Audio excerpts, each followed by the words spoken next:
दो सदिशों का गुणन दो तरह का होता है। नंबर एक होता है अदिश गुणन,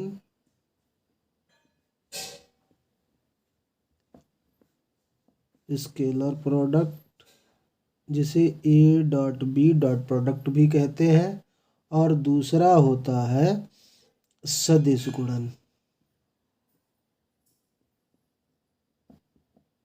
जिसे ए क्रॉस बी कहते हैं। ए क्रॉस बी, इसे वेक्टर प्रोडक्ट कहते हैं दो सदिशों का। तो अदिश गुणन हम लोग पढ़ चुके हैं। इस वीडियो में पढ़ेंगे सदिश गुणन के सारे सूत्र। नमस्कार प्यारे बच्चों, मैं हूं कृष्णकांत त्रिपाठी। आज के वीडियो को शुरू करते हैं, देखते हैं सदिश गुणन।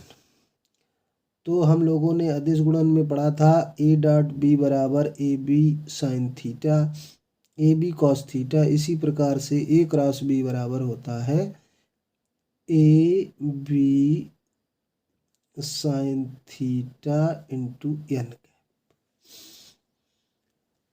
अब ये मेन सूत्र हमारा है। अब इस थीटा पे कई बातें डिपेंड करती हैं। नंबर एक बात क्या है कि ये हम सदिश गुणन पढ़ रहे हैं, तो ए क्रॉस बी के बाद जो हमको प्राप्त होगा वो कैसी राशि प्राप्त होगी? सदिश राशि प्राप्त होगी। क्या प्राप्त होगी? सदिश राशि प्राप्त होगी। नंबर दूसरी बात है कि अगर थीटा 0 है, थीटा बराबर 0, तो क्या हो जाएगा? ए क्रॉस बी, हमें मालूम है कि साइन 0 का मान 0 होता है, तो ए क्रॉस बी 0 हो जाएगा। तो इसका मतलब क्या हुआ? दोनों के बीच का कोण 0 हो गया, यानी कि कोई कोण नहीं बन रहा है। तो कैसे हो गए? समांतर। ये पोजीशन किस में होती है? समांतर। तो ए क्रॉस बी 0 होगा यदि और केवल यदि और केवल यदि ए और बी समांतर हो। तो इसका मतलब क्या हुआ कि अगर ए क्रॉस ए करेंगे तो ये दोनों के बीच का कोण 0 है, तो 0 आंसर आएगा। अगर दोनों के कोण का बीच का कोण पाई के बराबर हो, यानी कि ए क्रॉस माइनस ए करें, तो क्या हो जाएगा? तो साइन पाई का मान भी 0 होता, तो ये भी 0 होगा यदि थीटा बराबर पाई है। थीटा बराबर पाई तब भी क्रॉस प्रोडक्ट 0 होगा, और अगर थीटा बराबर 0 है तब भी क्रॉस प्रोडक्ट 0 होगा। तीसरी बात, यदि थीटा बराबर पाई बाई 2 है, तो ए क्रॉस बी क्या हो जाएगा?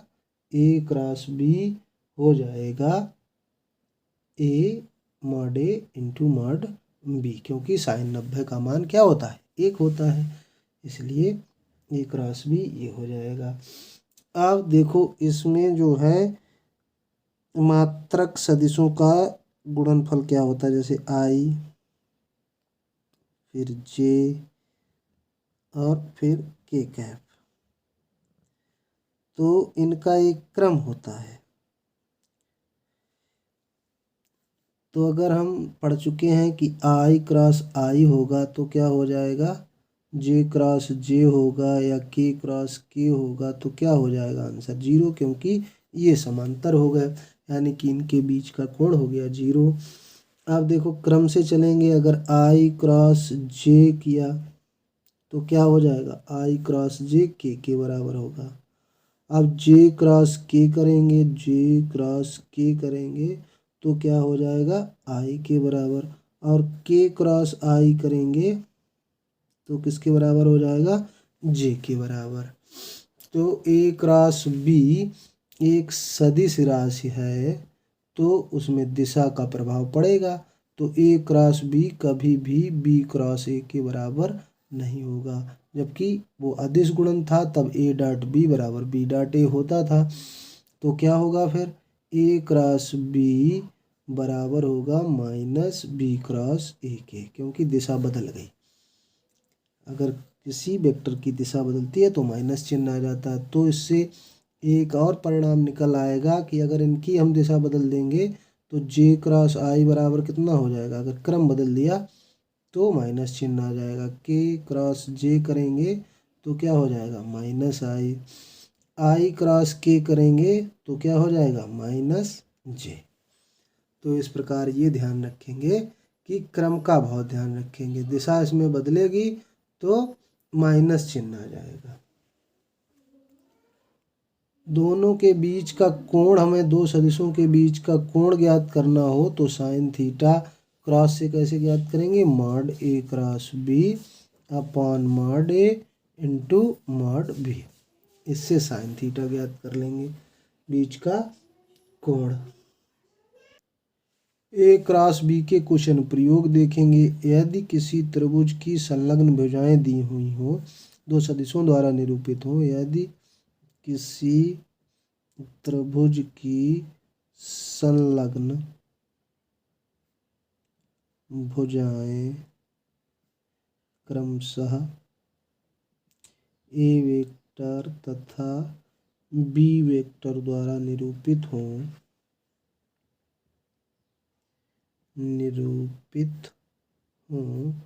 तो त्रिभुज का क्षेत्रफल, ये डायरेक्ट पूछा जाता है तो याद रखेंगे फार्मूला 1/2 मॉड ए क्रॉस बी, यानी कि ए क्रॉस बी निकालेंगे और उसके परिमाण को 2 से भाग कर देंगे तो हमें उस त्रिभुज का क्षेत्रफल ज्ञात हो जाएगा।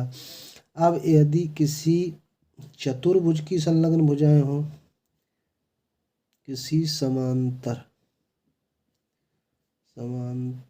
चतुर्भुज की संलग्न भुजाएं क्रमशः ए वेक्टर तथा बी वेक्टर द्वारा निरूपित हो तो समांतर चतुर्भुज का क्षेत्रफल, समांतर चतुर्भुज का क्षेत्रफल बराबर क्या हो जाएगा, मॉड ए क्रॉस बी। क्यों, क्योंकि एक समांतर चतुर्भुज में दो त्रिभुज ऐसे हो जाएगा तो एक ऊपर त्रिभुज एक नीचे त्रिभुज, दो त्रिभुज बन गए तो दोनों त्रिभुज, यहाँ त्रिभुज में 1/2 इसीलिए था तो यहाँ 2 बन गए तो दो त्रिभुज में 2 का और गुणा कर देंगे तो 2 2 कैंसिल, तो ये हो जाएगा मॉड ए क्रॉस बी। और त्रिभुज का क्षेत्रफल मॉड ए क्रॉस बी अपॉन 2। तो ये इतने फार्मूले हैं जो हम लोगों को याद रखने हैं।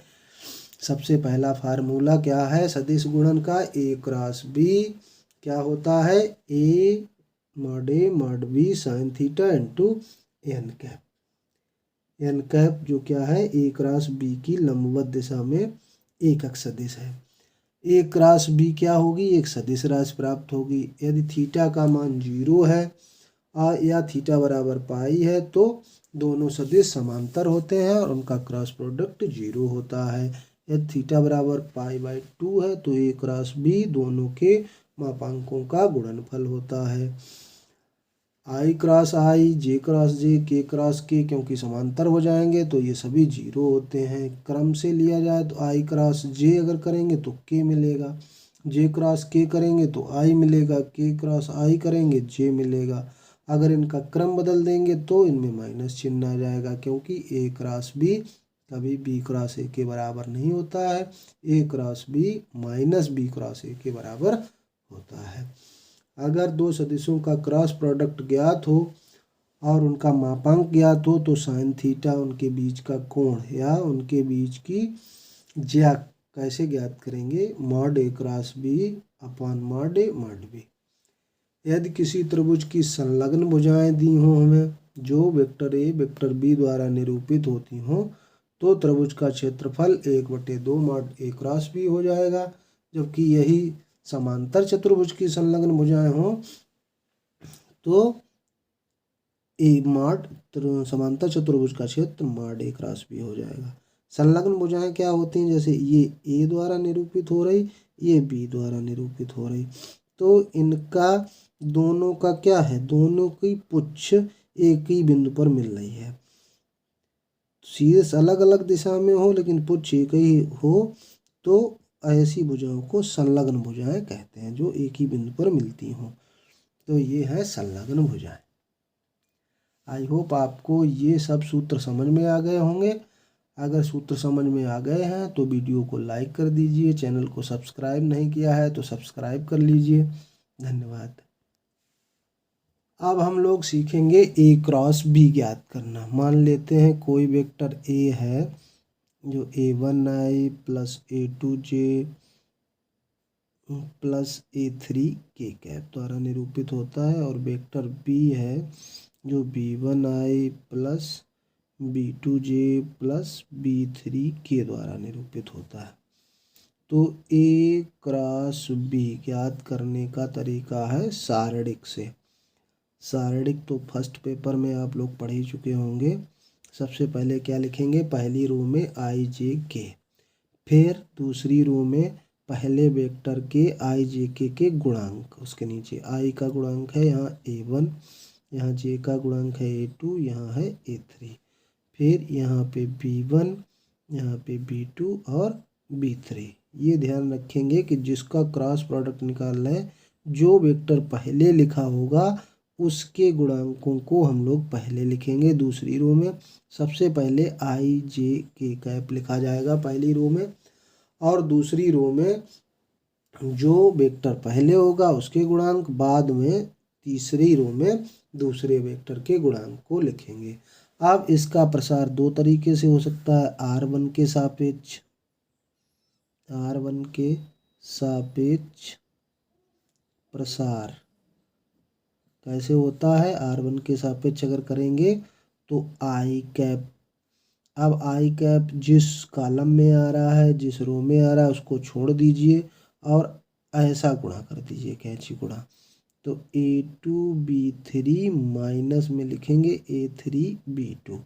दूसरा जे कैप, जे कैप अब इस कॉलम में आ रहा है, पहली रो में आ रहा है, तो इसको ये बचा और ये बचा a1b3 माइनस a3b1, और फिर अगला प्लस में चलेगा, यानी कि प्लस माइनस प्लस ऐसे चलता है।